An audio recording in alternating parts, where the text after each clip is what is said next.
madaxweynaha dowladda federaaliga ee Soomaaliya Maxamed Cabdullaahi Farmaajo ayaa caawa magacaabay guddi heer qaran ah oo la sheegay in ay baari doonaan keyska Ikraan Tahliil Faarax. wareegta ka soo baxday xafiiska madaxweynaha ayaa lagu sheegay in madaxweyne Farmaajo isaga oo mudnaan siinaya in baaritaan daah furan lagu sameeyo kiiska sarkaalada Ikraan Tahliil Faarax uu markaa magacaabay guddi qaran oo ay hogaaminayaan xeer ilaaliyaha guud ee qaranka iyo xeer ilaaliyaha guud ee maxkamadda ciidamada qalabka sida. waa kan afhayeenka madaxweynaha mudane Cabdirashiid oo wareegtada madaxweynaha ka soo baxday akhrinaya. Assalaamu calaykum.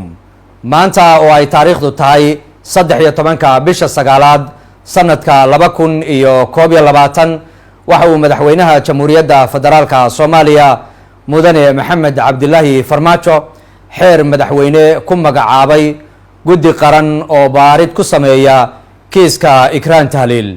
madaxweynuhu markii uu arkay qodobka 87 ee dastuurka jamhuuriyadda federaalka Soomaaliya ee xusaya in madaxweynaha jamhuuriyadda federaalka ee Soomaaliya uu yahay astaanta midnimada qaranka iyo ilaaliyaha horumariyaha mabaadi'da asaasiga ee dastuurka.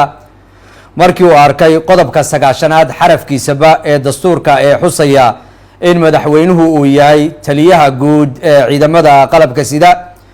markii uu arkay qodobka 126aad faqradiisa 6aad ee dastuurka ee xusaya in hay-adaha amniga qaranka oo ah kuwa hubka sita ay kontroolaan oo kormeeraan hay-adaha rayidka ah.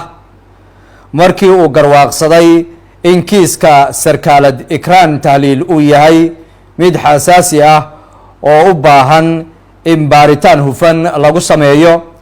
markii uu tixgeliyey in ay lagama maarmaan tahay in kiiska cadaalad laga gaaro lana helo baaritaan rasmi ah waxa uu madaxweynaha jamhuuriyaddu xeeriyey qodobadan soo socda.